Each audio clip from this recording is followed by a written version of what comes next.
Mizzou, not many headlines this season, but here on the SEC in 60, we give you your due today. You're just one win from a return trip to Atlanta, but standing in the way, wow. If only the College Football Playoff Committee ranking started 2 weeks ago, hey, Arkansas might be number one. And oh yeah, number one. It's that week, everybody, in the SEC. We've got the Egg Bowl, the Iron Bowl. Yes, upsets may equal elimination games, but depending on chaos elsewhere, who knows? Maybe a two-loss SEC team still makes it into the college football playoffs. Welcome to the SEC in 60. This is your show, SEC football fans. This is it right here, live on Google Hangouts every Monday at noon. And then we turn it around for podcasts at MarkRogersTV. Catch us on iTunes for our podcast along with Podbean. And if you want to see us talking, want to see the reaction, want to see our lively faces, I'll not make any more comments about the faces on this show, then you can catch us on YouTube at MarkRogersTV.com, as well on the internet, definitely just a few hours after we complete the live show here on Google Hangouts. Those are all uploaded for your consumption. And of course, you can't miss us this week. It's the Iron Bowl, it's the Egg Bowl, it's Florida trying to knock off Florida State and possibly help an SEC brethren into the college football playoffs. It's Mizzou trying to make history and make it to the SEC championship game for a second straight year. We've got three excellent guests. We bring in Brittnee Taylor Newman of football.com. Also, last word on sports, we've got Joe Lisi. Joe Lisi comes in. He loves to handicap the games and knock it all out. He will give us a quick preview because, of course, most of the SEC had a bye week, basically glorified scrimmages last week, prepping for the rivalry games this week.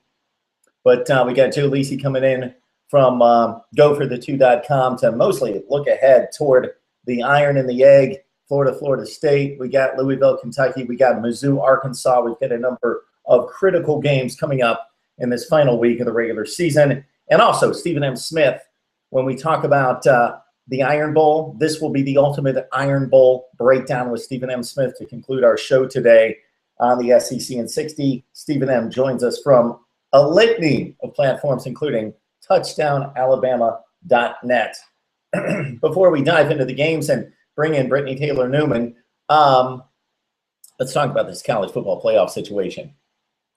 There will be chaos regardless of what happens. I cut a video and posted it yesterday. Like you to check it out and give us your feedback on it. MarkRogersTV.com, also at YouTube at MarkRogersTV. Check out the video because we're basically going through the realistic and the crazy playoff scenarios that could ensue in the final week of the season, depending on what happens in the SEC West, what happens with Mizzou and Georgia, and of course what happens elsewhere in the country. So it's impossible to come up with a clean scenario. Even if Ohio State goes down and Oregon goes down and TCU and Kansas State and Baylor, TCU and Baylor most notably, knock themselves out, it just can't be a clean setup anywhere in college football. We're most definitely, unless Ole Miss can pull off the upset, and it's just a slight upset, the odds makers still give the Rebels a very good chance at home. It is a rivalry game, and Ole Miss did show us earlier in the season what they're capable of with Laquan Treadwell. They have been a much different team without him, and we'll kind of dive into that in a few minutes with Joe Lisi as well, talking about the Rebels and what's happened to this football team that is kind of fallen apart, and Arkansas on the upswing of a serious proportion. But the college football playoff, first of all, let's start with Mississippi State. Most likely they're not going to make it to the SEC championship game. They need the big upset in the Iron Bowl to get to the championship game. So let's say Bama holds serve. Bama gets to the SEC championship game. Mississippi State sitting there with one loss, that one loss to the number one team. We got to take into consideration Bama's number one because they were placed there by a committee. So are they truly the best team in the country? Well, of course, we have no idea who the best team in the country is. And that's what I keep telling people, that we have no way of selecting the four best teams. We can only try to select the four best resumes. and the human element is 100% of the equation. Of course, they go by record. They're going by conference championships, which we won't know until Saturday night. Going by the metric of game control. Somebody give me some insight into game control. There's obviously a time factor involved, and there's obviously a factor of score as well in the game control. So I'm going to have to do a little research on the game control metric. I'm not a big fan of it. Obviously, Florida State's not a big fan of it either, because they play marginal football teams, and all they do is win the game. I believe Florida State should be number one. Do I think they're the best team in the country? No, I don't think they're the best team in the country, but I believe Florida State should be number one because they played a legit schedule. Don't laugh, ACC mockers. They played a legit schedule, and they are undefeated. So I'm a Florida State backer when it comes to their number one ranking. I believe that the Noles should be number one. But there will be chaos ensuing regardless of what happens this weekend. I'm going to guarantee it, and I will be on a rampage, I would guess, this time next week, talking about the teams, or maybe in 2 weeks, let's say, talking about the teams that didn't make it and making the case for them. This poor college football playoff committee, I believe they've got the impossible task of selecting 4 teams. All right, we've got Brittnee Taylor Newman joining us from Last Word on Sports and also football.com. Hey, Brittnee, how are you today? I'm good. How are you? I'm doing just fine. Trying to figure out what games to watch this weekend. Well, I think 2 are pretty easy targets, especially here in the SEC when we talk about the Iron Bowl and the Egg Bowl. Always must see, regardless of the records. Got to use the cliche, throw out the records, but this year we don't need to throw out the records because the records are very relevant. So, Brittnee, let's start with the Iron Bowl and just your thoughts about how this one matches up. We thought a few weeks ago that we had a clash of what were going to be national championship contenders, something similar to what we saw on the Plains last year with the Tigers winning over Bama on that freak play, that incredible play at the end of the game. But Auburn's kind of dropped back. So they're a huge underdog at this point. Bama seems to be playing their best football at the best time. So Alabama trying to hang on to that number one ranking, get to the SEC championship game, leave no doubt about who the best team is, hosting their arch nemesis. Yeah, absolutely. Like you said, Auburn's definitely not in contention for a playoff berth or the title. You know, there's not much left for them moving forward, although all of the teams in the SEC West are bowl eligible. But there's nothing that would add a layer of sweet to the bitter end of the Auburn Tigers season, like defeating their, like you said, arch nemesis, Alabama. It's a heated rivalry. Everyone knows that. And it certainly would be a bit of redemption, I think, for the Auburn Tigers. And the flip side of that, conversely, for Alabama, this is very much a revenge game still. Alabama fans are acutely cognizant of the way that last year's Iron Bowl ended, as you mentioned, with the kick six play that was replayed over and over and over for weeks afterwards. It was an ending to a game that was humiliating and that a lot of people think played into their loss to Oklahoma in the Sugar Bowl as they move forward in their season. So for Alabama fans, this is very, very much a revenge game still, and obviously necessary for them to continue on into the playoffs and the title game as they've hoped to do. So I think there's 2 things that you really kind of have to keep an eye on for this matchup.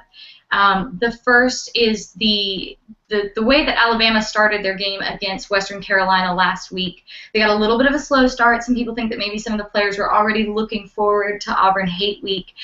They won't be able to get such a slow start this week and be able to recover. They were able to score a lot of unanswered points in the first half to sort of reconcile that shaky start against Western Carolina. They won't be able to do that against Auburn. So focused start for Alabama. And the second thing I think you've got to look at is going to be the performance of Amari Cooper.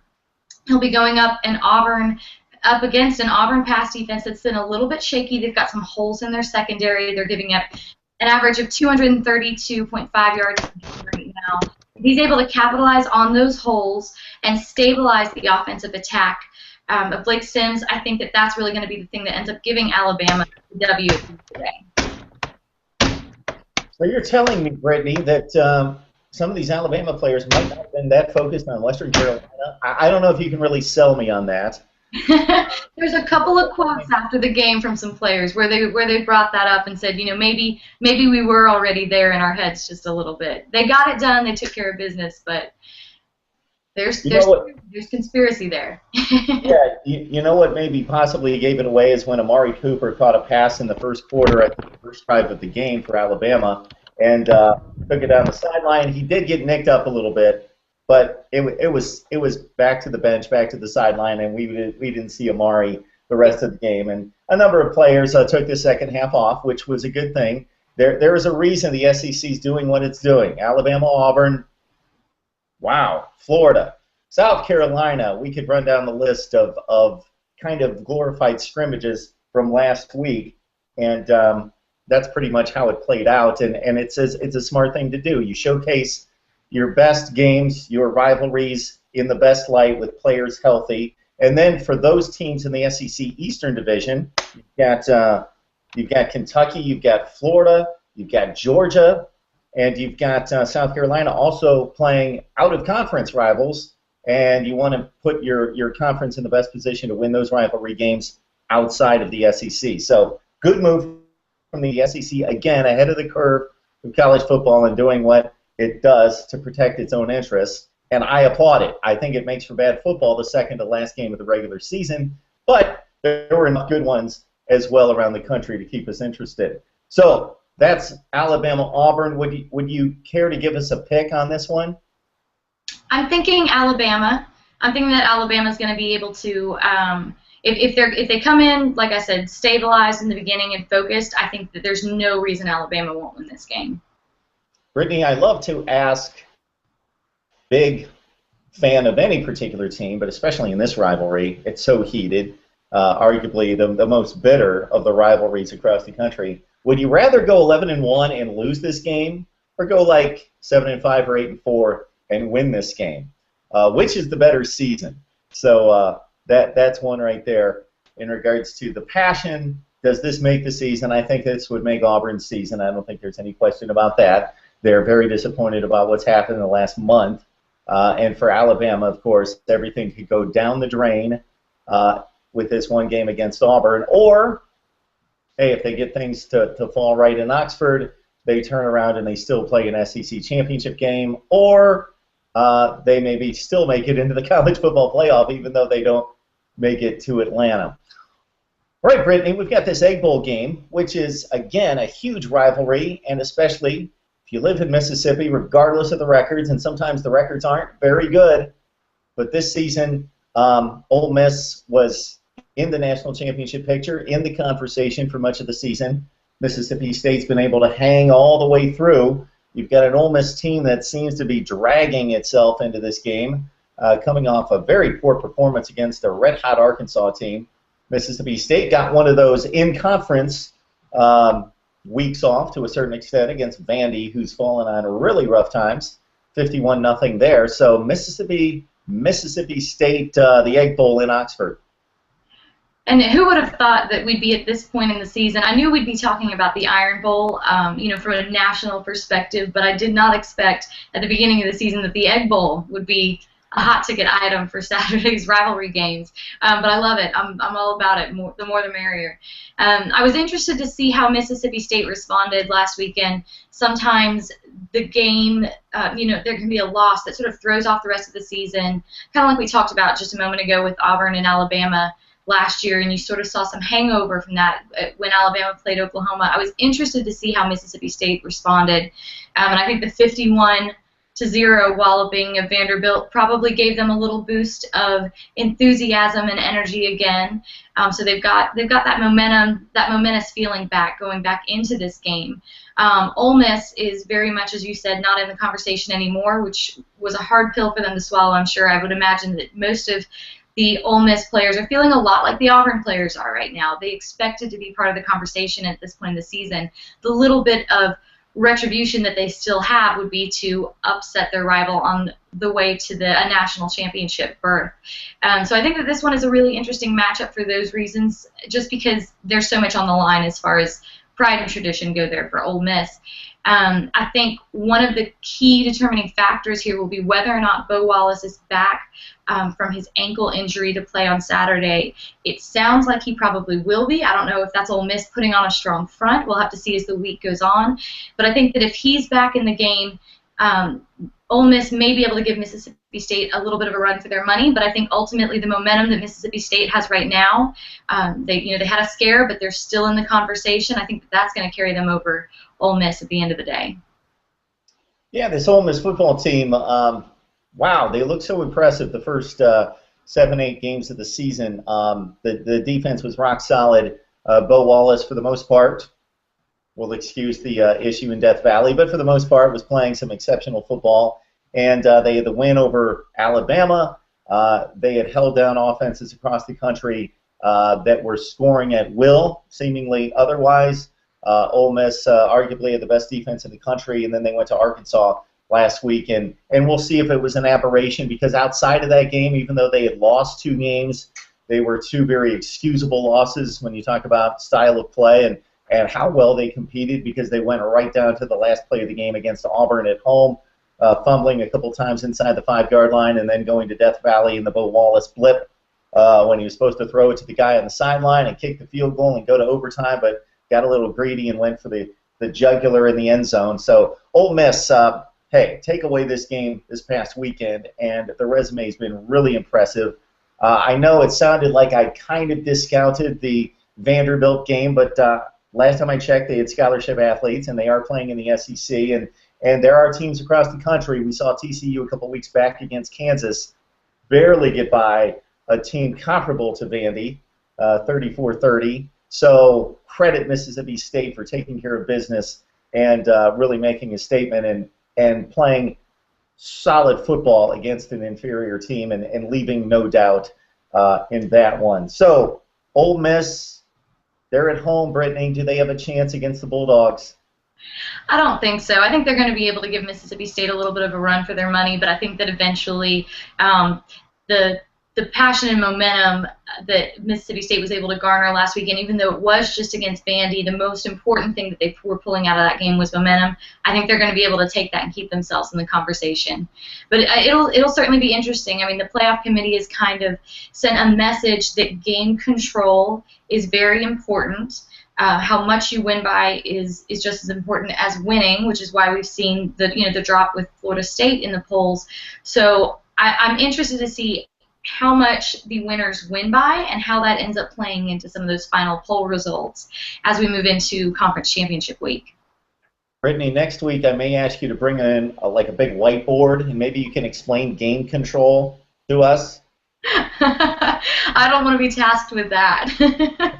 We need to add some type of mathematician to the show to explain game control, because I'm lost when it comes to game control. I'm guessing Florida State didn't have game control last week until there were double zeros on the clock. Yeah, it's perplexing and interesting for sure. There's layers to it. It's not clean and objective, which of course this season hasn't made it easy to be clean or objective. But there are lots of layers to those decisions they're making. Definitely. We've got this Arkansas situation, Brittnee. This is a fun thing to see develop and unfold. Brett Bielema, with so much pressure on him coming from the Big Ten with a big contract at Arkansas, needing to win. Most reasonable people knowing that it would take a while. I'm not going to make a whole lot out of 2 weeks, but 2 weeks against 2 very good football teams, not exceptional teams, but very solid teams in LSU and Ole Miss. And Arkansas, we've talked about it all season. Wow, if this team was in another conference, or maybe even in the SEC East, it'd be interesting to see how many games they would win, because they're coming oh so close against really, really good teams. And now they break through, and they don't just break through, they completely stomp LSU and Ole Miss and pitch a couple shutouts. So Arkansas could do something special to close out the season. And if we could limit the season to 2 weeks, hey, maybe they're number one. But your thoughts about the Hogs at this point? Yeah, I think it's been really, really fun. There's such a a stark contrast between a 2-year losing streak and then managing to completely shut out number 17 LSU and number 8 Ole Miss with a combined score of 47-0. I mean, it's kind of exciting to watch. It definitely makes it easier to have an overreaction Monday. I think you've got some people that are jumping on the bandwagon a little bit quick. Like you said, they're teams that have struggled a little bit in their own right this season. But I think it's really cool. They've got a chance to upset Missouri on Saturday. If Missouri wins out, they've got the chance to go to the SEC title game again. But Arkansas has a chance to get another statement win by determining Missouri's fate for them. If they manage to win that game, then Georgia will be going to the SEC championship game. So I think it's kind of a cool moment for the Arkansas Razorbacks and Brett Bielema. We've talked about him on the show before. It's definitely an interesting game. Well, these college football playoff scenarios, they're about this much a few weeks ago, and they keep narrowing each week as teams kind of eliminate themselves. I think I'm going to need your help to sort things out as we get into it before the championship games next weekend. So Brittnee Taylor Newman joins us for football.com and also Last Word on Sports. Hey, Brittnee, you have a great week, and thanks for joining us. Absolutely. We'll see you soon. Okay, sounds good.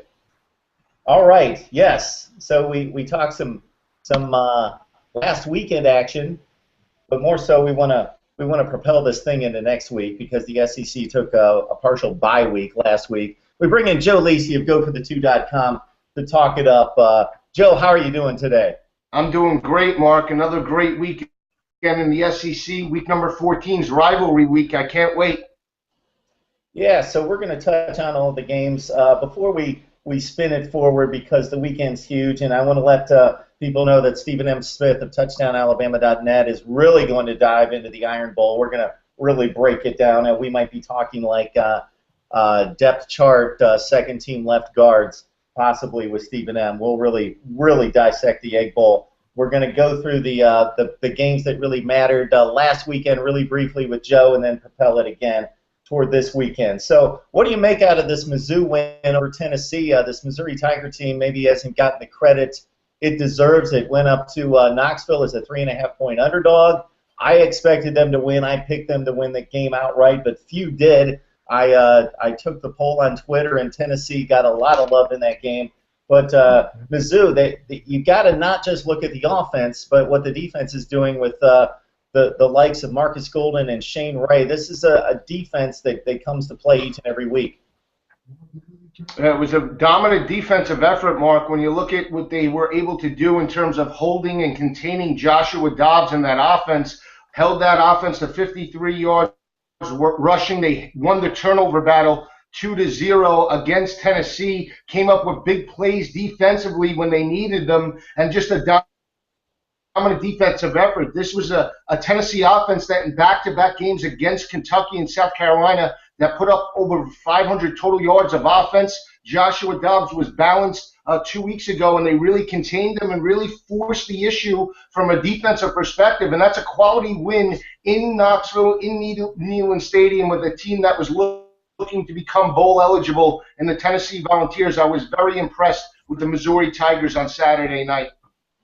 And despite the loss, Tennessee should become bowl eligible unless, the unthinkable happens and they lose this game against Vandy, because Vandy has really separated itself from the rest of the SEC this year. This is definitely the worst team in the SEC, and Tennessee should be able to get that elusive 6th win, Joe. I would agree. I mean, when you look at Vandy, a different team under Derek Mason, 0-7 within the SEC this year, haven't looked good on the defensive side of the ball, and then offensively, just a ton of problems with the offensive line. It is a rivalry game, and Vanderbilt has won 2 straight against Tennessee, but I really think that this Tennessee offensive line and talent on the outside has really picked up over the last couple of weeks. I know they didn't get the victory last weekend, but they still were able to move the ball in the second half, just couldn't convert on key third down conversions and inside the red zone. But I think Tennessee should get a dominant victory this coming Saturday against Vandy. All right, Joe, before we talk about all the big games coming up this Friday and Saturday, I want to get your thoughts on Arkansas Ole Miss.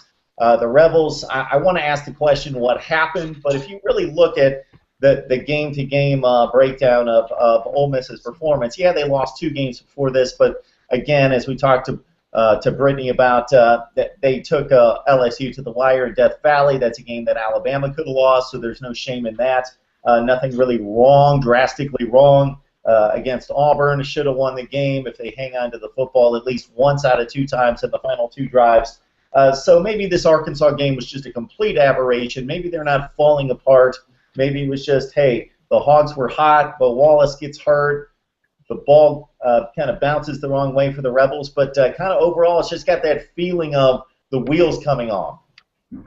It does, Mark, and when you commit 6 turnovers on the road in any type of game against any type of solid team in Arkansas, you're going to lose the ball game. You can't commit 6 turnovers and win that type of game in Fayetteville against a team that's been gelling over the last couple of weeks. We have to keep in mind, Arkansas is a team that took Alabama down to the wire, lost that game by a point in 14-13. They took Texas A&M down to the wire and took Mississippi State down to the wire. So they've been close over the last few weeks, and then they finally broke through 2 weeks ago against LSU in a solid offense and defensive effort and carried over last week. I think the key for Arkansas in that game was scoring first and putting the pressure on Bo Wallace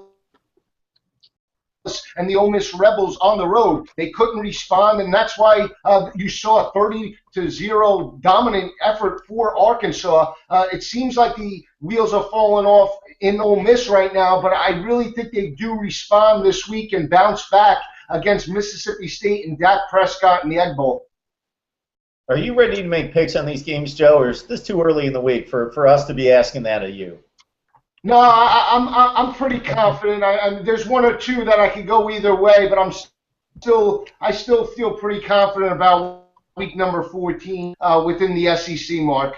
Yeah, so we got Joe Lisi of GoForThe2.com. Please check out his website right there. It's really good stuff. It's for the college football nut, and I want to remind you that every Tuesday, so this is late Tuesday night, going into Wednesday morning, 12:30 a.m. We got Joe on Google Hangouts to break down the complete top 25 picture. So we go across the country. Joe makes his picks, so we put him on the line and put him on the spot there on Tuesday night, but I don't want to do it on Monday morning because I'm not ready to make picks. I make mine like Friday night, Joe. I wait until like kickoff practically to make my picks and get my predictions video out there. So I don't want to put you on the spot there, but Joe really knocks out the top 25 for us on late Tuesday night, and of course we've got that available on podcast, and we also have that available on YouTube at MarkRogersTV and also at MarkRogersTV.com. So we talk about this Arkansas team. It's going to be mighty interesting throughout the offseason, depending on how they perform against Missouri and in this bowl game, what kind of talk Arkansas is going to get and how much attention going into the SEC season next year, because it looks like they're really coming toward the big dogs in the SEC Western Division. So that sets us up for a big game on Friday for the Hogs. I think they've got a whole lot of incentive, but man, this train's rolling, and they proved it against LSU and Ole Miss. They could go up to Columbia and really spoil things for the Tigers. But for Mizzou, it's tangible. It's a championship on the line. They want to win the East for a 2nd consecutive season. They really want to say, hey, we can complete the deal. Forget what happened against Indiana. Forget what happened against Georgia. We can compete for an SEC championship. So we've got an Arkansas team at 6-5 that, again, is starting to show us what we saw earlier in the season when they couldn't close the deal against a Mizzou team that, again, forget the unimpressive scores. The defense is lights out. They have NFL caliber players on defense, especially up front. And Matty Mock, the game's going to be in his hands to a certain extent, I think, against this Arkansas team. Interesting, Mark. I believe Missouri hasn't beaten Arkansas since 1960, but when you look at Missouri's losses on the year, both at home, both to run-heavy offenses in Indiana and Tevin Coleman, and Georgia and Nick Chubb and Brendan Douglas and Sony Michel. So they've struggled with run-heavy offensive lines, 2 different styles, spread offense attack in Indiana and more of a conventional pro-style offensive line in Georgia. They really got worn down at home in Columbia. That sort of favors Arkansas. It's the same type of offense that Brett Bielema likes to run. I like the way Arkansas is playing right now. Brandon Allen came through with a 250-yard performance last week against a solid Ole Miss secondary. Alex Collins, a nice day, not over the top 100 yards, but he picked up 80 yards on that ground. But I really like the way the offense and defensive lines are playing for Arkansas. You're looking at Missouri back-to-back road games. This is a pressure situation for the Tigers. I know they're playing at home, but they have not looked well at home this year. I think Arkansas gets the upset, and Georgia goes to the SEC championship game. Wow. Now, are we predicting that, Joe, or are we hoping that? I'm predicting it. I really like the way Arkansas is playing, not just on the offensive line, Mark, but it's defensively. They're creating turnovers, and they're creating turnovers in the secondary. I think that matches up very well with the aerial attack of Matty Mock and those Missouri Tiger wide receivers. You saw what they were able to do last week on the road in Tennessee. I think Arkansas are playing much better in the secondary, and that's the difference. I like Arkansas for that reason this coming weekend. I'm just taking a little dig at Joe because he picked Georgia to win the national championship before the season, and he needs the pieces to fall just right. And I got to give Joe some credit because people ask me almost every week, who'd you pick before the season started to win the national championship? And I got to say, I didn't even make a pick. And they'll say, you're a college football guy. You didn't make a prediction. I didn't make a pick on who's going to win the national championship. Maybe we've got it on record because we did a college football preview with Joe, and maybe I spit something out. I'm going to have to check the tape. All right, that's the game on Friday, Arkansas, Missouri. That is just going to be a fun game to watch. The SEC has obviously, they've kind of broken apart that LSU-Arkansas final Friday after Thanksgiving game, and they set up Arkansas and Mizzou to try to create that rivalry. Because otherwise it was going to be Texas A&M Mizzou on the last game, and I didn't think they wanted to separate the newcomers from the SEC. They wanted to kind of mix up the rivalries and kind of start something here with Arkansas and Mizzou, but they don't really need to conjure anything up this year because Mizzou's playing for a championship, and it is a huge game. All right, let's move on to Saturday. This one takes on national proportions. Nothing much at stake within the SEC except possible rippling ramifications, Joe, when Florida and Florida State meet in Tallahassee.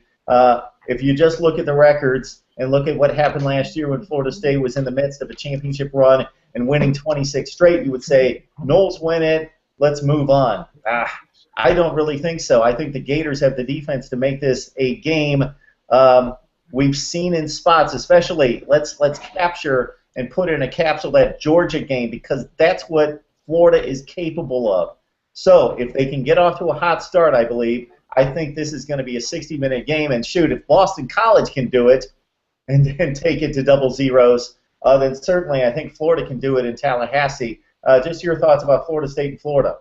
I think they can do it, but I'm not sold on the Gators in this spot. I think this is a dominant Florida State victory, if you're asking me, Mark. And the reason is the secondary of Florida does not match up well with the FSU wide receivers and Rashad Green, Nick O'Leary at the tight end position. They've struggled in terms of covering teams with vertical passing attacks. They got burned by Alabama, struggled against South Carolina and Dylan Thompson, and now they have to go on the road to Tallahassee with Treon Harris in his first real Florida State game. So I'm not sold on that spot offensively for Florida. And then defensively, I think it's a bad spot for the secondary of the Florida Gators. Rush defense, yes, I agree. Florida is very solid in rushing defense, but Florida State's strength is not rushing the football. Entering that game last week against BC, they were ranked 104th overall in the nation in terms of rushing offense, averaging roughly around 130 yards per game. So that's not really Florida State's strength. Their strength is stretching teams vertically, and that's really where the weakness is in the Gators' defense. So I think this is a bad spot for Florida. I'm hoping that they can pull off the upset so Georgia has an opportunity, but I don't think they'll get there. I think Jameis Winston and those wide receivers are the difference, and I think this is a dominant Seminole victory on Saturday. I think it depends on what theory you ascribe to when it comes to Florida State. If you're in the category that thinks that they just put their foot on the throttle when they need to, yeah, then they're in good shape. But if you're in the grouping that thinks they're struggling and they're having issues with pretty marginal teams, Louisville's a good team. Not a great team. They're a fringe top 25 team. Boston College is like a top 40 or 50 team. They are struggling. Miami, Florida. I'm guessing the Gators and the Canes are roughly the same team. They're pretty comparable. But I believe in this Gators defense. I think it's pretty darn good. And wow, I'm going to put Florida State on serious upset alert, especially at 9.5. You know, Joe, on a side conversation here, because I know that you like to look at the lines. Did a little research last night, and I see that roughly you can count on about 4 upsets per week against the spread. That's pretty across the board. I looked at the top 25 games, and you got about 51 in 13 weeks. You get about 4 per week, and there have been a lot of double-digit lines go down this season. Arizona State, USC, Boston College, USC, a number of double-digit lines. Not involving USC as well. Those are the first 2 that came to mind. Utah, UCLA is another one. So, wow, I would not be surprised if the Gators can get this done. But again, my pick will come later in the week. The Gators come in at 6-4, and Florida State, of course, 11-0 on that 26-game winning streak. I want to remind everybody that Stephen M. Smith of TouchdownAlabama.net is on deck to talk about the Iron Bowl. So we'll move it ahead with Joe with Georgia Tech taking on Georgia. This game, in a way, doesn't mean a whole lot. Conference implications aren't in play here, of course. It's a non-conference game. It's one of these SEC-ACC matchups to close out the season. But Georgia Tech could be playing for an Orange Bowl berth if they lose the ACC championship game. So Tech is going, for those of you who don't follow the ACC, the Yellow Jackets onto the ACC championship game against Florida State at 9-2. A 12.5-point underdog against Georgia. The Bulldogs at home for this one. Both teams at 9-2. And again, Georgia could backdoor it into the championship game and a possible college football playoff. That's still on the table. So your thoughts about Georgia Tech and Georgia. Georgia seems to be the team that usually lowers the hammer down in this rivalry. They struggled last year, though, Mark, on the road. Hudson Mason making his first true start. They fell behind 20-0 before they won that game in double overtime. Todd Gurley took over the second half of that matchup. But you look at this matchup right now, the way you're going to have to beat Georgia Tech is throw over the top of that defense. They're giving up about 223 passing yards per game. Very opportunistic. They're +10 in turnover margin and +8 in turnover margin on the road. But the way Georgia's playing right now, offensive line playing very, very well, and I expect Hudson Mason to utilize his wide receivers, Chris Conley, Malcolm Mitchell, in that offense, and looking for Jay Rome and Blazevich to get involved. I think this is a dominant Georgia effort. You're talking about a defense that's +16 in turnover margin, tops in the nation, playing very, very well. And the fact that they played Auburn 2 weeks ago, same style of offense, not triple option the same type of way, but they were able to shut down Nick Marshall in that offensive attack. They have that game under their belt, sort of defensive game plan-wise, and I think that'll benefit them in this matchup. I think this is a solid, dominant Georgia victory with the hopes of getting to the SEC championship game. Yeah, for those teams that have to prepare for Georgia Tech's triple option attack, whether it be a non-conference game like a big matchup, they played Mississippi State a couple times in the last 5 years, something like that, or of course the bowl game, you've got 6 weeks typically.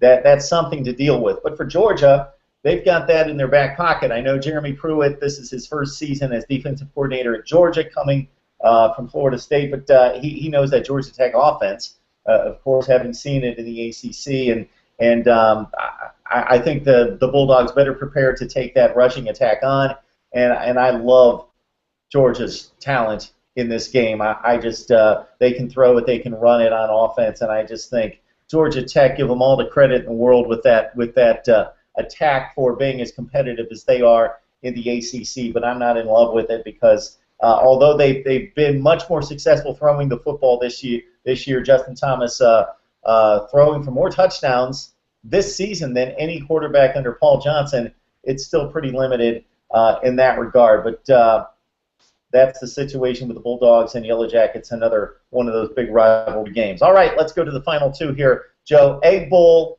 Ole Miss, wow. What were they thinking last week? What happened to them? They ran into a buzzsaw. Mississippi State, the line still only 1 here with the Bulldogs going to Oxford as a top 4 team at 10-1. and annihilating Vandy last week. The Rebels need Bo Wallace on his game against Dak Prescott and company. Well, Mississippi State's won 4 of the last 5, but you look at Mississippi State overall, they're -2 in turnover margin on the road and even in turnover margin overall. You look at those 2 big games that they were able to beat Auburn and beat Texas A&M. They created turnovers. So they're going to have to create turnovers on the road, and they're going to have to be able to rush the football. You look at this Ole Miss defense still not surrendering a lot of rushing yards, and that secondary still playing very well. Ole Miss is +8 in turnover margin, but more importantly, +6 in turnover margin at home. They played very well at home. They should be undefeated if not for Treadwell fumbling the ball on the goal line to end that game against Auburn. Other than that, they've been perfect in Oxford. I like Ole Miss to rebound in this game. It's a matchup where Mississippi State can go to the playoff. They need this game to go to the SEC championship, but I like Ole Miss to rebound and get the upset over the Bulldogs. I'm calling for a 30-24 victory by the Ole Miss Rebels this weekend. Wow. Because, as I mentioned, the spread's only 1, but I think if you polled America based on what happened last week, and as consistent as the Bulldogs have been the entire season, I think the public thinks like 80% Mississippi State's going to win this game because they just seem to be the team that's really got it together, and they're playing for everything. They're playing for a college football playoff appearance, most likely, and Ole Miss seems to be playing out the string. But, yeah, it's a rivalry game. I haven't made a pick on this one, but I kind of love that one because I think the Rebels, man, from day one, if they can recapture what they had that first 8 or 9 weeks of the season, like you say, they're 2 mistakes away from being the #1 team in the country. And they've looked as impressive to me, aside from Arkansas, as anybody in the country, again, discounting those couple turnovers. All right, it's the Iron Bowl. It's Auburn, who we expected to be right in the mix when they were a #3 team in the country just 3 weeks ago. Alabama sitting at #1. I would really need somebody past the eye test. I think the eye test is coming too much into play. Past the eye test, based on solely on metrics and who you've beaten, I don't know that Alabama's the #1 team in the country. They've got 1 top 25 win right now. 9.5-point favorite at home against Auburn. The Tigers seem to be limping. Yeah, they got the nice little healthy game against Samford, but wow, they got obliterated against Georgia. Really, one of the few times we've seen against Gus Malzahn, maybe the only time, because their other loss against Texas A&M, they put up plenty of points in yardage. The one time under Gus Malzahn that we've seen the offense completely shut down by that Georgia defense. So Auburn limping coming into Tuscaloosa. Very tough matchup, but I'm giving the edge, and Stephen A. is coming on after me. I don't want him to jump all over me, but I'm giving the edge to Auburn for a couple of reasons. I really believe that the Alabama defense struggles with mobile quarterbacks. You can look at that game against Tennessee and Joshua Dobbs. They struggled in the second half of that ball game. They gave up 181 rushing yards. Dak Prescott and that offense, when they played Alabama on the road, did not get Dak Prescott running out of the spread until the second half of the ball game after they were down 19-0. Alabama held Dak Prescott to only 24 rushing yards, but he was limited on carries. They really try to stretch Alabama vertically. Nick Marshall, a much more elusive quarterback, in my opinion, than Dak Prescott. Dak Prescott's bigger. He's more tougher inside between the tackles. But Nick Marshall, if he catches the edge, could really create some problems for that Alabama defense. And then the other matchup that I like is the 2 big play wide receivers in Williams and Coates going up against Landon Collins in that secondary. Alabama struggles down the seam. They've given up a lot of yards down the middle of the field. I look for Nick Marshall and Sammy Coates and Williams to stretch the field vertically against Alabama. I think it's a very close matchup, Mark. I think this comes down to the wire, but I'm calling for the upset. Auburn gets the upset in Tuscaloosa. It's the biggest upset of the weekend. Nick Marshall and Gus Malzahn upset the Alabama Crimson Tide. Gus Malzahn mentioned after the Samford game that Duke Williams should be ready for Alabama and should be ready to go close to 100% in that game. I loved the breakdown, Joe. It all makes sense except for in between times when Auburn's on the field offensively, they've got to put a defense out there against Alabama's offense. That's going to be the issue. I agree. They're very solid, though. They tackle. They're very solid in run support, Mark. They're a lot better than people think. Their weakness is thrown over the top of that secondary. We've seen some inconsistencies with Alabama in the second half. Blake Sims and Amari Cooper seem to have started fast the last couple of weeks against Mississippi State and LSU, but in the second half, we saw the defensive adjustments. They haven't followed through in the second half of big ball games offensively. So I'm curious to see how they play. Gus Malzahn makes adjustments. He's a big game coach. I like Nick Marshall at the quarterback position because of his mobility, and to me, that's the difference. I think it could be a shootout, back and forth affair, but I like Marshall's mobility to take over the game and create some problems for Alabama. All right, Joe, so I want to get this straight. You like Arkansas against Mizzou on Friday? Yes. All right. Florida State's going to complete the undefeated regular season, defeat Florida. You like Georgia big over Georgia Tech. You like Ole Miss to pull off the upset by 6 against Mississippi State. And you like Auburn with the huge upset of the weekend against Alabama, maybe the upset of the year, not in terms of a point spread, but in terms of magnitude. And if all that plays out, then I would love to see what the College Football Playoff Committee is going to do with that top 4. It should be very interesting, shouldn't it, Mark? It's rivalry week. You have to keep in mind anything can happen within the SEC. I'm afraid to ask you what's going to happen to Ohio State and Michigan, but that's for another time. We got Joe Lisi coming on again Tuesday night, 12:30 a.m. and we enjoy breaking down the top 25 with Joe, and we focus him in just on the SEC in 60 here every Monday.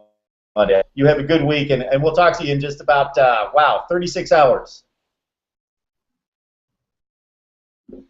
All right, it's Stephen M. time. This is the week, Stephen M. Stephen M. Smith joins us from touchdownalabama.net. Stephen M., can you hear me? I can definitely hear you. So, Stephen, before we dive into the nuts and bolts and the personnel and the matchups, you got to give me a feel for what goes through your veins during this. This is college football at its essence. This is wow, we can have debates about rivalries, best rivalry. I think Army-Navy's in a complete different category for obvious reasons, but other than that, this is, regardless of your perspective, where you grew up, this is one of the top 3 or 4. It can very much be argued as the best. I don't think there's much debate about it. It's the most heated. It's the most fervent rivalry. Much of that has to do with the in-state quality of it. So what is going on there in Alabama during rivalry week, Iron Bowl week? A lot of intense practice, a lot of intense film watching with our head coach Nick Saban and company.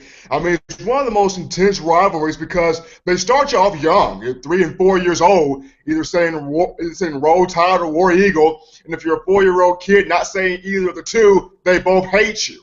So that's how much the rivalry is. It runs deep from childhood. It's a rivalry where point spread doesn't matter. Betting lines don't matter. Statistics don't matter. What matters is beating the team right across the field from you. And if you're Alabama, it's beating Auburn.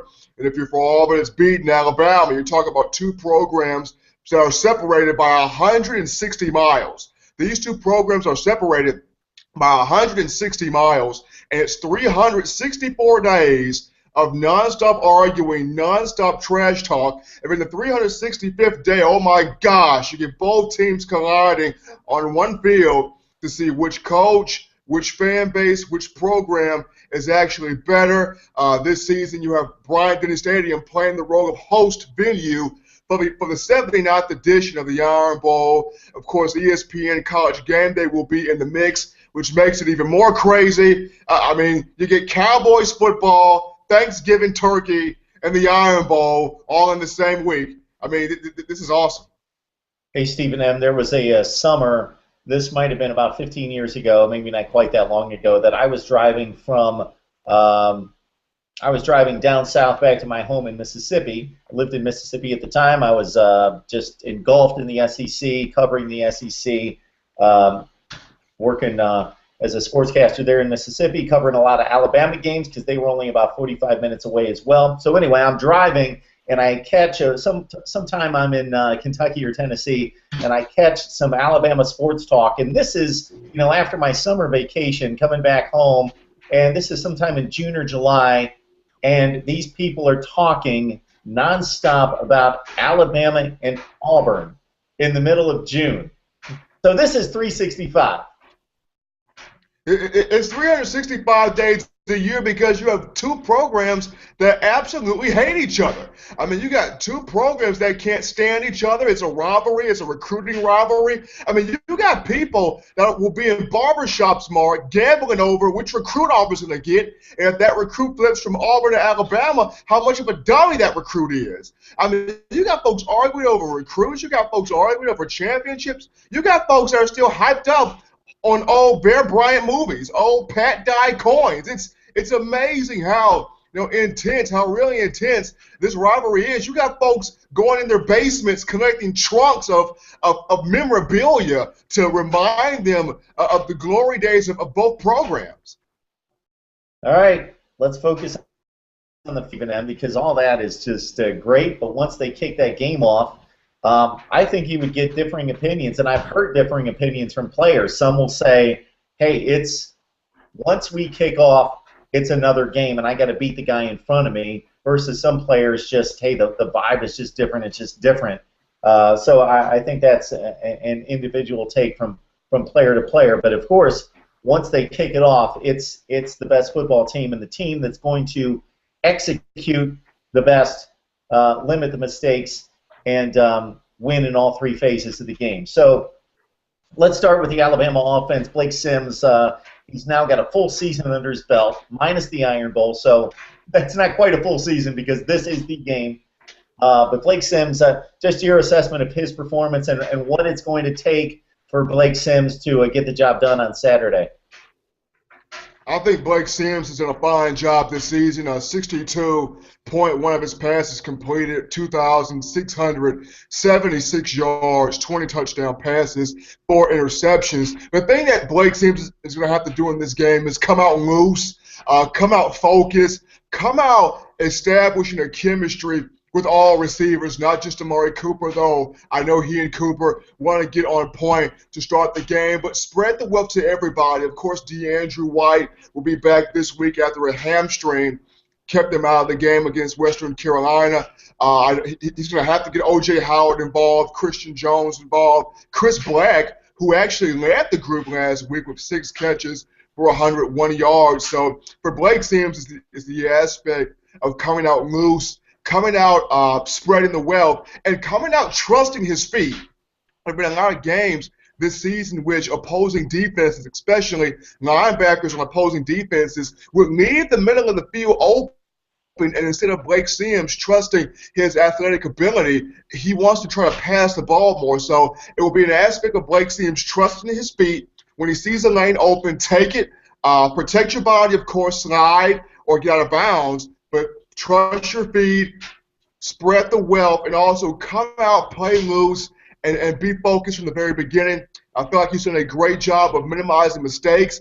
He's done a great job of being a better passer and a leader for this football team. I mean, he's watched A.J. McCarron for the past 2 seasons lead Alabama to critical victories over Auburn. So, of course, Blake Sims will have his chance to write his own story in the book of the Iron Bowl game itself. But it comes down to Blake Sims using his speed, spreading the wealth, and also coming out loose in the football game.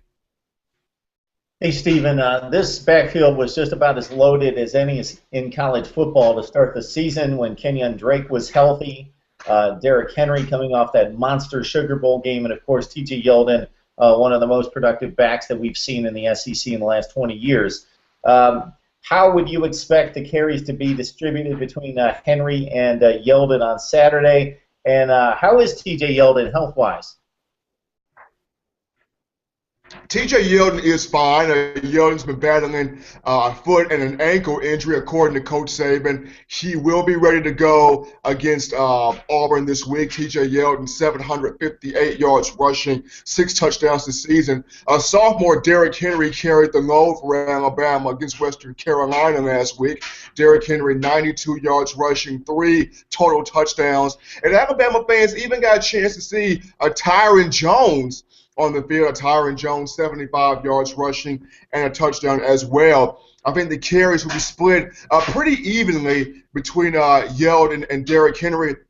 Look to see more of Yeldon, especially in the second half, because he's so used to these big-time games. So expect to see more of TJ Yeldon in the second half. But the carries between him and Derrick Henry will be split evenly. Don't be surprised if you see some of Tyron Jones also in the game, especially late in the second half. He's really shown and has come on strong as of late. But the majority of the time, at least 90% of the game, it will be the Yeldon Derrick Henry show. And I feel like this game will come down to, more importantly, Alabama's offensive line, who's played well as of late. Cam Robinson, who suffered a very light ankle sprain against Western Carolina. Coach Saban said Robinson's ready to go. He will be fine. He'll be able to play. So you will have Cam Robinson back in that lineup with the likes of Austin Shepard, Ari Kwanjo, Ryan Kelly, and the rest of the offensive line there. It'll be up to the offensive line to really assert its dominance up front. When you talk about Auburn, Auburn's strength on that defensive line is their interior linemen with Montravius Adams, Gabe Wright. Those two guys really do a fantastic job of stopping the run. And even Angelo Blackson has 3 sacks on the season. Angelo Blackson playing at the defensive end position for Auburn. But for Alabama's offensive line, it's establishing protection up front with Blake Sims. It's getting to the edge, opening up holes in the run game for Yeldon and Henry to get to the second level and make some big plays up front. But it will be the TJ Yeldon, Derrick Henry show for Alabama's run game. Expect more of TJ Yeldon in the second half. Hey, Stephen M., you led me right where I want to go. So here we go. Cam Robinson, you mentioned the slightly sprained ankle. He should be okay for Saturday. Differences between this Alabama team and the legendary teams of just the past 5 years, especially 09 and 2011 and 12. I think most people, despite the undefeated record going into the Iron Bowl last year, playing for a national championship, and then this year, #1 ranking despite the 1 loss at Ole Miss, would say the 2 differences on this team versus the teams, again, of 09, 11, and 12 would be, #1, defense, and we could break that down even further, but offensive line. Those were great, great offensive lines. How good is this offensive front for Bama? It's a good offensive front, and an event of these guys. They bond well off the field, but you got to understand those offensive lines of old, when you had Barrett Jones, Chance Warmack, and DJ Fluker, I mean, those guys were there together for about 3 to 4 years together, so they knew each other. They knew the tendencies, they knew the blocking schemes, they knew exactly what was going on because they were all there together for the same 3 to 4 years. This offensive line hasn't been together much, but Ari Kwanjo, Austin Shepard, and Ryan Kelly, those 3 have been together for the long haul, and then you couple that with guys like Leon Brown, Cam Robinson, Durant Hill, Dominic Jackson, some of the younger guys that have a lot of talent and are learning from the older guys on the staff. I think this offensive line better suits Blake Sims. Blake Sims as more of a mobile quarterback as to an A.J. McCarron that was more so of the pocket passer that could just get the ball downfield with his arm and have the mental aspect of just shredding opposing secondaries. You're looking at Blake Sims, more of the scrambling guy, more of the guy that can extend the play with his legs and with his mobility. So this offensive line better suits him. The offensive line of Alabama has done a good job this season of protecting Blake Sims. They've only allowed 4 sacks of Blake Sims this season. I know most of that is due to the ability of Blake Sims to extend the play, but this offensive line has done a pretty good. What this offensive line has to do early in the football game, Mark, is move move Auburn off the football from the field of blocking the guy in front of you, get a feed to protect Blake Sims, being able to get things set up for guys like Yeld and guys like Derrick Henry. And it's not just the offensive line, Mark. You look at the tight ends as a whole. Tight ends like O.J. Howard and Brian Vogler, and also fullback Jostin Fowler. They got to set the edge. Tight ends and fullback Jostin Fowler have got to set the edge and the run again Derrick Henry to the outside so that they against Auburn's linebackers and the likes of Casanova and also into the third level into Auburn's secondary. So Alabama's offensive line, it has to impose its will from the first play of the game.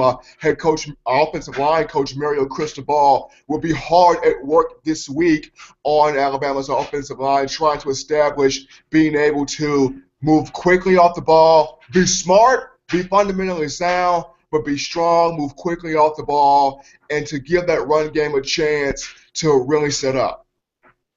Amari Cooper with a bruised knee against Western Carolina. DeAndre White held out of the game with a hamstring. Those two guys nicked up. Any concerns about White and Cooper? According to Nick Saban, Cooper, as you said, bruised knee. He could have played in the second half against Western Carolina. He chose to sit out the rest of that game. Cooper will play against Auburn. DeAndre White, mild hamstring. He will play against Auburn. I think the one concern for Alabama receiver-wise happens to be redshirt freshman Darius Stewart, who suffered some stretched knee ligaments in his right knee against Western Carolina. He, along with tight end Brian Vogler, are looked at as questionable.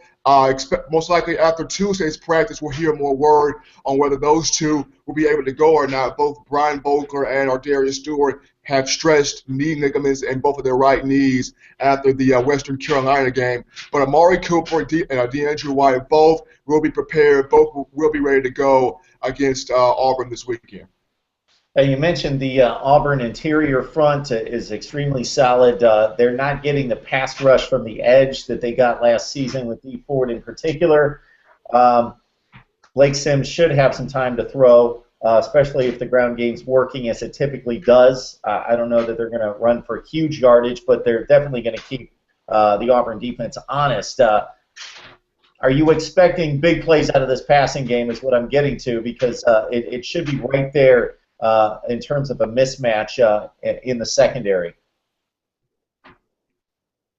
I'm expecting big plays from the passing game, but it comes down to the game plan that the offensive coordinator Lane Kiffin is going to call in this game. Is he going to come out there and attack Auburn's secondary right off the bat with bubble screens, with post routes, with timing routes? Or will Alabama start off with the run game? As you look at Auburn's secondary, of course, Jermaine Whitehead has 3 interceptions. Jonathan 5 interceptions. So Auburn secondary, they do have some ball hawking players over there, but they're very susceptible to the deep ball, and sometimes they can be susceptible to those long drag routes, those long post routes. So the question will be for Lane Kiffin, does he come out attacking the secondary early, or does he start off on the ground, get T.J. Yeld and Derrick Henry going first, and then come back to the passing game? We'll definitely see what happens, but I honestly think Lane Kiffin will come out passing the ball first, trying to get Blake Sims into the flow of the game early, and then couple that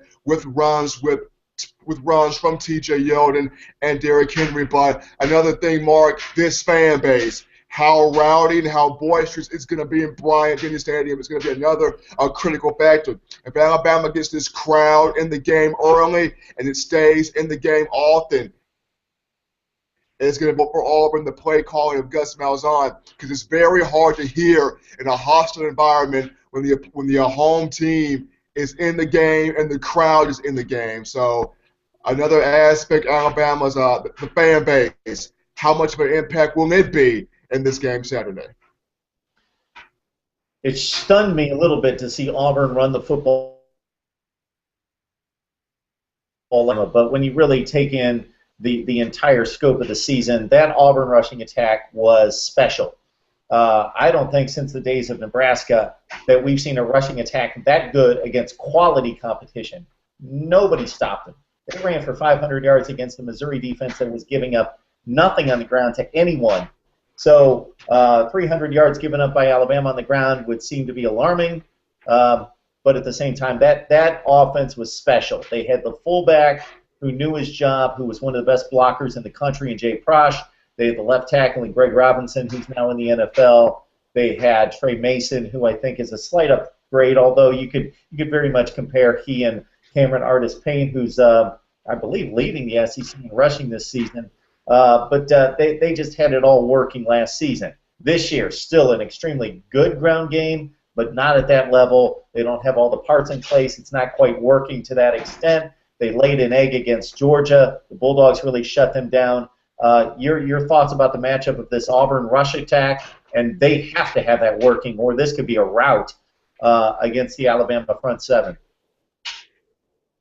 Auburn's running game has to come into play for the Tigers this Saturday. You talk about not just Cameron Artis-Payne, but also Corey Grant, Rock Thomas, Ricardo Lewis, and even Nick Marshall with his ability to run the football. And for Alabama, it's going to start off with the defensive ends, guys like DJ Petway and Jonathan Allen. They're going to have to contain the outside. They're going to have to contain the outside with their athletic ability, force the run up the middle of the field, and have guys like Reggie Wang and Trey Priest, Dylan Lee, Reuben Foster, those guys come up and make secure tackles in the run game. The one-on-one matchups in the run game and also in the passing game will be key for Alabama. Making tackles in space will be a critical factor this week. Guys like Landon Collins, Geno Smith, Nick Perry, Alabama's linebackers. When you get those one-on-one matchups with Auburn's skilled talent, Alabama has to make tackles in space. They can't afford to arm tackle. They have to come in, break down, wrap up, negate yards after contact, negate yards after the catch. They have to be able to keep plays in front of them. I feel like if Alabama can limit the big plays and keep plays in front of them, this is going to be a good matchup for Alabama to win at home at Bryant-Denny Stadium. For Auburn, the key is, as Joe Lisi mentioned, attack the perimeter. For Nick Marshall, he's going to have to play a lights-out football game, throwing the ball, get Sammy Coates, Duke Williams, and also Quan Bray, who's been a nice surprise involved in the game early. For Alabama's secondary, it comes down to Eddie Jackson, Cyrus Jones, the cornerbacks. Play physical, play smart, get your head turned around, and play the football. You saw a good bit against Western Carolina. Alabama secondary didn't come out as enthused and as prepared as a lot of people thought it should have been. Western Carolina became the first team to score multiple touchdowns against Alabama in the first half. So it's going to be up to Alabama's defensive backs to focus on the ball, play the ball, be fit, have a smart in this matchup game. It's the one-on-one matchups. Alabama's going to have to break these and really negate the big plays. So, yeah, you bring up the secondary, and I think Alabama detractors point number one to mobile quarterbacks hurting the tide. I think that's become a little stereotyped. I think it's a little bit of a broad statement to make. I think the quarterbacks that we talk about when we talk about Tebow and Manziel, they didn't make their careers just tearing up Alabama. It was a lot of other teams as well. And now it's more or less the secondary. And the quarterbacks that have had success, they're having success against everybody. Again, it started with Clint Trickett in game one, 3 for 5, a lot of drop passes. Could have really had a heyday in pulling off an upset. The secondary for Alabama. Everybody in college football, aside from maybe Ole Miss, when they were really playing well defensively up until last week, and the offense really contributed to that loss as well, everybody gives up big yardage through the air for the most part. So Alabama's secondary may be taking a bit of a beating that's uncalled for. Look at Alabama's secondary this season, and I think it's actually done a pretty good job in in pass coverage, you look at Alabama's secondary, it was coined as the defense's weakest link to start the season. But you look at the beginning of the season, Alabama had a lot of players injured. Eddie Jackson was still rehabbing from an ACL injury in the spring. Jarek Williams, senior safety, he fractured his foot against West Virginia, so he had missed 4 weeks of the season. But with everybody back and healthy, I thought his secondary has played well. Cyrus Jones has really emerged. Landon Collins is the leader of that back five. Nick Perry's had a couple of good games which he has strung together. Geno Smith has played well in a lot of the dime packages that Alabama's brought out there. Jarek Williams has. I like how the secondary's played. I mean, yes, they've given up some yards in a couple of games this season, but they've also had games in which they've shut down a lot of quality receiving cores. You look at Texas A&M with the likes of Josh Reynolds, Ricky Seals-Jones, Cameron Clear. I mean, they had some big receivers for Texas A&M, but Alabama did well against that receiving corps. You look at LSU and the likes of Trevon Durrell and Malachi Dupree. Alabama helped that receiving corps down pretty nicely. You even look at Mississippi State, De'Runnya Wilson, Malcolm Johnson, a lot of talent over there. Mississippi State, De'Runnya Wilson did have 9 catches for 91 yards, but Alabama secondary, 3 interceptions off of Dak Prescott. So the secondary has had a bend, but don't break mentality this season, and has played pretty well. You mentioned Clint Trickett to start the season, but Clint Trickett is one of the best quarterbacks in college football right now. And then you look at Kevin White, who's arguably one of the best receivers in college football. Mario Alford isn't that bad himself. So Alabama's defensive secondary, it's played better as the season has gone on because the players have come back healthy, and you've had some players that have emerged from this secondary to really step up and play some big-time football. Yeah, the last time I checked, Dak Prescott was one of the best quarterbacks in college football as well, as both a runner and thrower, not just as a passer, certainly. But the stat that you mentioned with De'Runnya Wilson, 9 catches for 91 yards, I think that tells us a whole lot right there. Not big plays, 10 yards per catch. They make the tackles. They limit the big play. All right, Stephen M., I'm not going to ask you for a prediction, because I'm guessing you don't make one on this one or any of the Bama games. I haven't seen one from you. I use this, Mark, for family time, for turkey time, for watching the Cowboys games with NFL Network with my pops. So I might not predict this game to probably the Friday night before game, but right now it's too close to call right now. Right now, I'm just trying to enjoy the practice facility and trying to see, how hard Alabama's going to practice and prepare for this game this week, and go home and enjoy some turkey and pumpkin pie and watch Tony Romo to see if he can finally make something happen for Dallas. So I might not get back into an Alabama mindset for this game until the Friday night before, when I really start rehashing through these notes, breaking down more analysis from. It should be one for the ages. I mean, it's another chapter, and it's pages. All right. Well, Tony had himself a pretty nice game against the Giants last night in that Cowboys win. I think he had 4 TDs and no picks. So people like to pick on Tony, but pretty good quarterback. So Stephen M. Smith. So if you want to follow Alabama football, if you want to follow Alabama sports in general, so during the off season, it's basketball. It's on down the line with just about everything involving a top gymnastics team, softball, everything Alabama, and then beyond that in the SEC, this guy has got his pulse on the SEC scene and beyond as well. So what you want to do as soon as you get off here and watch the completion of our show here in a couple minutes, you get on Twitter and you follow ESPN_future and follow Stephen M. Smith right there, and you check out his work on touchdownalabama.net and wherever else you can find him. Stephen M. Smith on the Alabama beat and the SEC in general. Stephen M., we appreciate the time and enjoy the game. Happy Thanksgiving as well. Thank you so much, Mark. You enjoy your Thanksgiving, and glad you guys have me on today.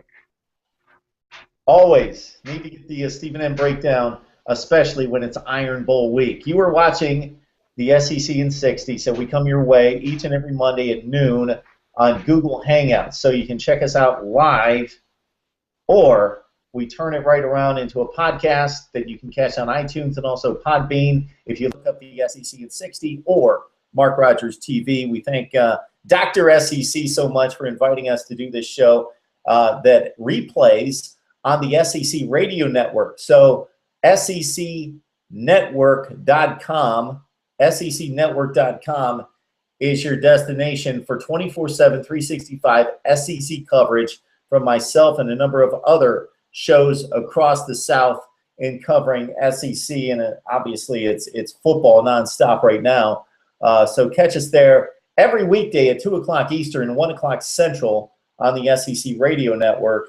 And again, these videos are available to you as well with MarkRogersTV.com, and also catch us on YouTube at MarkRogersTV, where we post over 1,000 college football videos each and every day, more and more as we gear up toward this final regular season Saturday and the college football championship week and the college football playoff, and I have much to say about the rankings as well. Join me on Twitter at MarkRogersTV as well, and we will talk up some college football and do it all the time, 24/7, 365. Have a great week.